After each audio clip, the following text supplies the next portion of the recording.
সমুদ্র মন্থন দ্বারা পাওয়া ১৪ রত্নের অর্থ।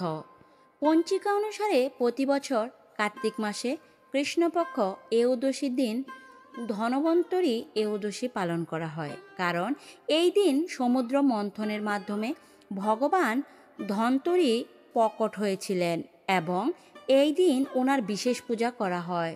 সমুদ্র মন্থনের সময় ভগবান ধনন্তরীর সাথে অন্যান্য মূল্যবান জিনিস প্রকট হয়েছিলেন। সমুদ্র মন্থন কথা। ধর্মগ্রন্থ অনুসারে একবার মহর্ষি দুর্বাসা দেবতাদের অভিশাপ দিয়েছিলেন এবং স্বর্গ নিঃস্ব হয়ে গিয়েছিল।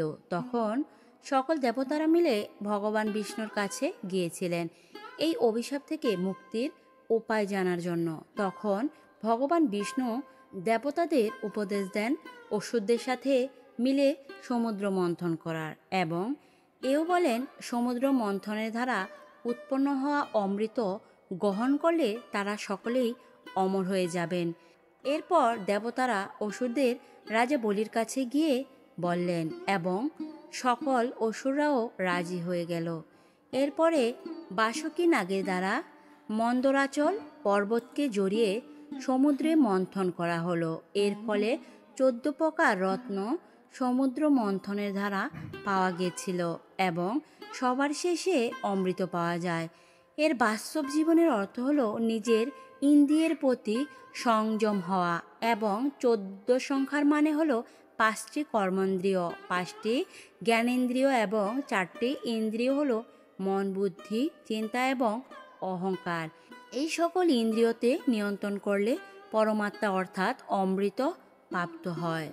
সমুদ্র মন্থন থেকে প্রাপ্ত রত্ন। ১. কালকূট বিষ।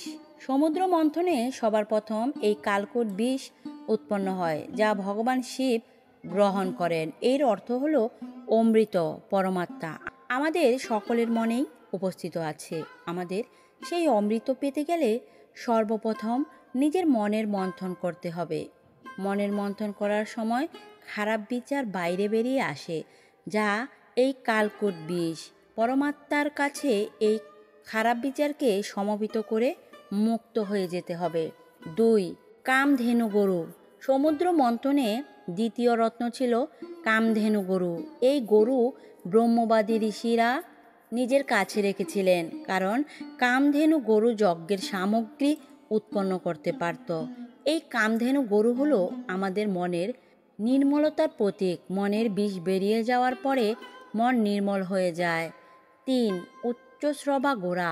সমুদ্র মন্থনে তৃতীয় রত্ন ছিল উচ্চশ্রবা ঘোড়া, যা সাদা রঙের ছিল এবং রাক্ষসদের রাজা বলি তা নিজের কাছে রেখে দেন। এই উচ্চশ্রবা ঘোড়া হলো আমাদের মনের প্রতীক। মনের গতি যা আলোর থেকেও বেশি, তাকে নিয়ন্ত্রণ করা প্রয়োজন।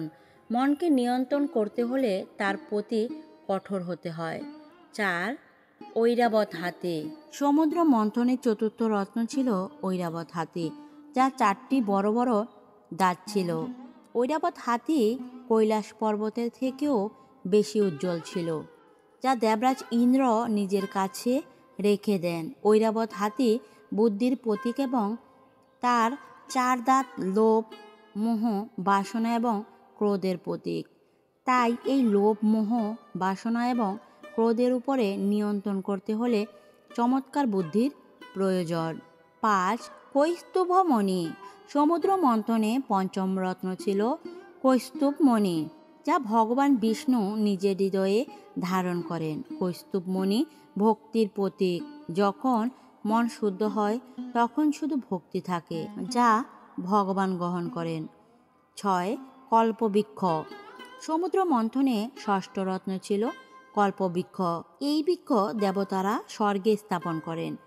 এই কল্পবৃক্ষ হলো ইচ্ছার প্রতীক, যা সকলের ইচ্ছা পূরণ করে। অমৃত অর্থাৎ পরমাত্মাকে পেতে গেলে ইচ্ছের ত্যাগ করা প্রয়োজন। ৭. রম্ভা অপ্সরা। সমুদ্র মন্থনের সপ্তম রত্ন ছিল রম্ভা অপ্সরা, যিনি অনেক সুন্দরী এবং মোহনীয় ছিলেন। রম্ভা দেবতাদের কাছেই চলে গেলেন। এই অপ্সরা হচ্ছে আমাদের মনের সুপ্ত বাসনার প্রতীক। যখন মন পরমাত্মায় বিলীন হতে চায় তখন বাসনা আমাদের মনকে বিচলিত করে। তাই মনের নিয়ন্ত্রণের জন্য এই বাসনা ত্যাগ করতে হয়। 8. দেবী লক্ষ্মী। সমুদ্র মন্থনে অষ্টম রত্ন ছিলেন দেবী লক্ষ্মী। অসুর দেবতা ঋষি প্রত্যেকে দেবী লক্ষ্মীকে চেয়েছিলেন, কিন্তু দেবী লক্ষ্মী ভগবান বিষ্ণুকে বরণ করেন। দেবী লক্ষ্মী ধন, বৈভব এবং ঐশ্বর্যের প্রতীক, যা সাংসারিক সুখের জন্য প্রয়োজন, কিন্তু পরমাত্মা লাভের জন্য এই সাংসারিক সুখকেও আমাদের ঈশ্বরের কাছে সমর্পণ করতে হয়। 9. বারুণী দেবী। সমুদ্র মন্থনে নবম রত্ন ছিল বারুণী দেবী। দেবতাদের অনুমতিতে দৈত্যরা বারুণী দেবীকে নিজেদের কাছে নিয়ে নেন। বারুণী কথার অর্থ হল মদিরা, অর্থাৎ নেশার দ্রব্য, আর অমৃতের জন্য নেশা পরিত্যাগ করা প্রয়োজন। 10. চন্দ্রমা অর্থাৎ চাঁদ। সমুদ্র মন্থনে দশম রত্ন ছিল চন্দ্রমা অর্থাৎ চাঁদ, যা ভগবান শিব নিজের মস্তকে ধারণ করে নেন। চন্দ্রমা হল শীতলতার প্রতীক। যখন আমাদের মন বিচার, লোভ, বাসনা, নেশা ইত্যাদি ত্যাগ করে, তখন তা শীতল হয়ে যায়। 11. পারিজাত বৃক্ষ। সমুদ্র মন্থনে একাদশ পর্যায়ে প্রকট হয় পারিজাত বৃক্ষ। কথিত আছে, এই বৃক্ষকে স্পর্শ করলে রোগ এবং আলসতা ভাব দূর হয়। এই পারিজাত বৃক্ষ হল সফলতার আগের শান্তির প্রতীক। যখন আমরা পরমাত্মার নিকট আসতে শুরু করি, তখন শারীরিক আলস্য দূর হয়ে যায় এবং মনে এক প্রকার শান্তি বিরাজ করেন। 12. পঞ্চজয় শঙ্খ। সমুদ্র মন্থনে দ্বাদশ পর্যায়ে প্রকট হয় পঞ্চদশ শঙ্খ, যা ভগবান বিষ্ণুর ধারণ করেন। শঙ্খ হল বিজয়ের প্রতীক। যখন আমরা পরমাত্মার থেকে মাত্র এক ধাপ পিছিয়ে থাকি, তখন আমাদের মনে বিজয়ের অনুভূতি হয় এবং এই স্থিতিতেই পরমাত্মার সাক্ষাৎকার হয়। 13 এবং 14. অমৃত কলস হাতে ভগবান ধন্বন্তরী। সমুদ্র মন্থনের শেষ পর্যায়ে ভগবান ধন্বন্তরী অমৃতের কলস হাতে প্রকট হন। ভগবান ধন্বন্তরী হলেন নিয়োগ, শরীর এবং নির্মল মনের প্রতীক।